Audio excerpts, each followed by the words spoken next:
Thank you for joining us today. This is the How to Craft a Kissing Ball class. I am Jesse Dahl, the Senior Horticulturalist here at the Arboretum, and we're going to talk about how to make and how to do a kissing ball. Kissing balls were originally developed, or they were originally done in the Victorian age, to bring a little bit of that greenery, a little bit of that life from outside in the landscapes into their homes, and a way to kind of celebrate that and to have a little bit of that vitality, that greenness in their homes in the winter months. So let's grab your kits and let's get started.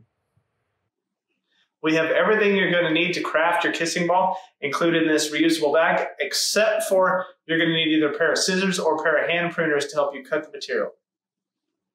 So once you open up your bag and remove all the materials, this is what you're going to see in front of you. We have some of our main materials, some of the accent pieces. You'll have a lemon. You will have a little packet with some bamboo skewers, some twine, some floral wire. You'll have some cones. So for our main pieces, you'll have about 20 stems of each. And that is the Eastern White Pine, Common Boxwood, Chinese Juniper, and Norway Spruce.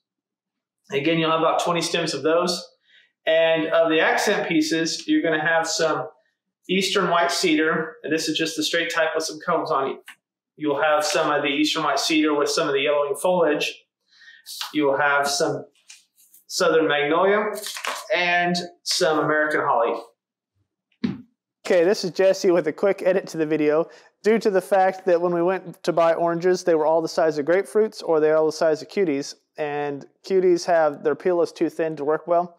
We are now using lemons. So in the video, when you see us talking about oranges, they're actually going to be lemons in your kit. The other addition is, thanks to a lot of cones, spruce cones, pine cones, there are a lot in your kits. So if you have leftovers, a great idea is to use them as decorations for your Christmas tree. You can put some red, some gold, spray paint them, put them on your Christmas tree. Also, you can also make ornaments for the birds. Cover them in peanut butter, put some bird seed on top of them, and hang them from your trees outside. The birds will love them. So now the hardest part of making a kissing ball is putting that twine on, putting the orange on that twine so you can hang it up. So usually what I do for this is you want to take your bamboo skewer, poke a hole through the orange all the way through, and you're going to reverse that and take that piece of twine on the blunt end and while you're holding it together, push that through the orange until it comes out the other side. And then you can pull it off, and there you are, tied up.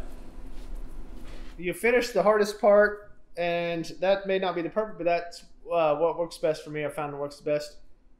So you've done the hardest part. Now it's mostly just a series of poking holes, and you can poke them. Basically, you're going to poke holes all over this thing, maybe 1/4 inch apart, and you're going to put in your greenery. So you have a couple of choices. The pieces are going to be 6 or 8 inches, so you could stick them in the way they are, and it'd be a really big kissing ball. Or if you want to make it more compact, you can cut these down into more like 4 to 6 inch pieces. And usually I do that at some sort of juncture. So there you have a piece, and you have another piece there. And you can do another piece out of this piece. And there's a fourth one. So out of that one piece, I was able to make 4 pieces. And when you put those in, it'll be a lot more compact. You won't be able to see the orange very much.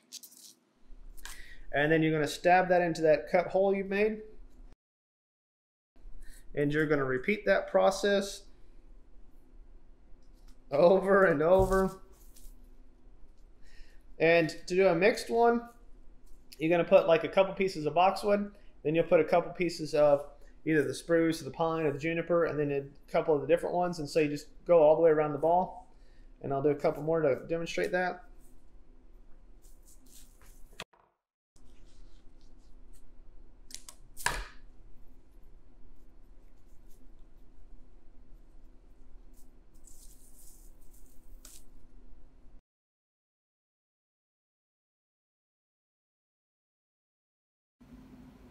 Okay, now that you've got most of the foliage in, you can add the accent pieces, and you're going to want to do kind of the same thing.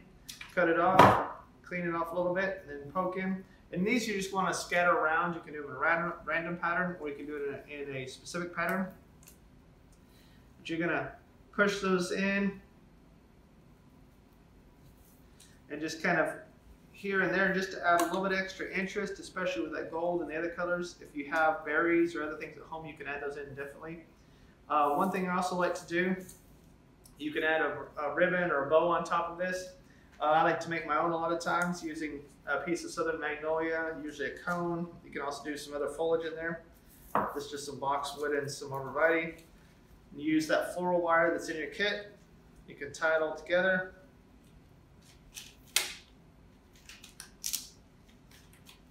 And then just wrap that around the string at the top.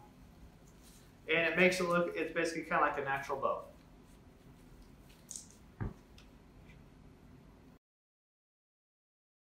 Okay, we've now created our kissing ball.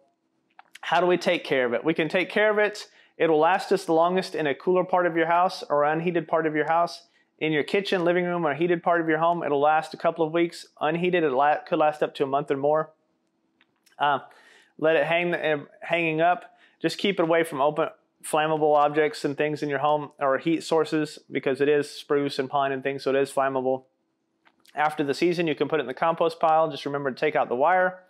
And now we're going to go on a tour of some of the winter evergreens that are here at the Arboretum and teach you a little bit about those. We are here in front of the quintessential Christmas tree. This is the balsam fir.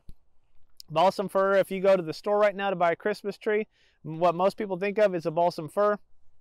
They are lovely trees, don't grow real well here in Kentucky, so it's hard to grow. Most of your Christmas trees you'll get from North Carolina or somewhere in there where they grow better.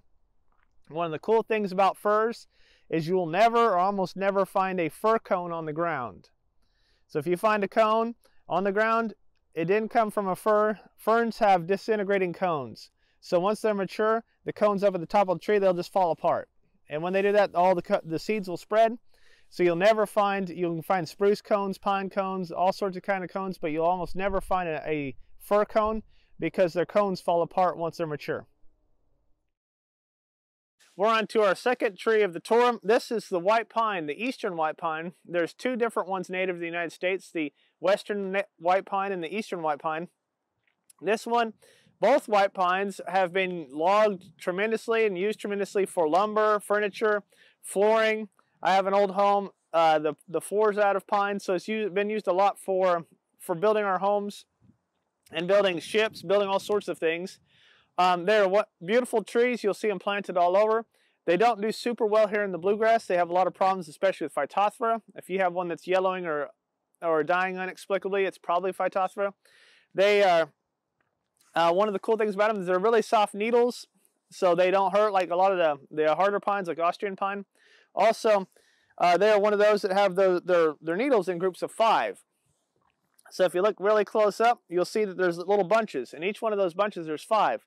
Some of the pines have 2, some have 3. White pines, the eastern white pine has 5 in each one of those bunches.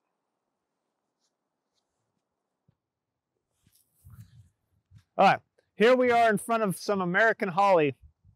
American holly really is a cool plant. You'll find it in the understories in the forest. It's really interesting when you find it. You'll just be walking through the woods and all of a sudden there's an evergreen plant out there all by itself and walk up and it's holly. Hollies have those really pointy little edges on their leaves.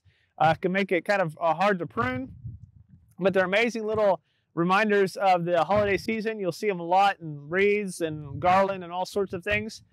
One of the cool things about these is if you look at these, if you've been here in the past, these used to be 10, 12 foot tall. I'd have to shear them. And it was getting way too dangerous and way too much time. So we actually shortened these. And if you were here before, there was like 1 foot tall stubs where we cut the trees off literally at 1 foot tall and we're able to rejuvenate those.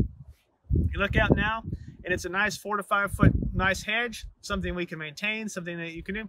And there are quite a few types of trees that you can rejuvenate. You have to be careful because not all you can. But this is a way you can take older, kind of overgrown plants and bring them back to something more manageable. Okay, we're here in front of our last evergreen of the tour. This is the Norway Spruce. It's one of our most reliable growers. If you look around town, you'll find these all over. This is also a common Christmas tree. If you look around in the yards, you'll see quite a few Norway Spruce. One of the kind of iconic or identifying characteristics of this are these weeping branches. You'll see these little long pendulous, kind of like icicles hanging down from the tree. This tells you pretty closely that it's going to be a Norway Spruce. That and its popularity, it's easy to grow in large swaths of the whole United States. It came here originally in the 18th century It moved from there, came here from England, where it was planted in the 17th century, and originally is from the Scandinavian region, clear down into Italy and parts of Europe. But it is a tough tree. It's adapted to a lot of different areas and a lot of different soil types, and especially it could take our clay soils and that we have here in the bluegrass.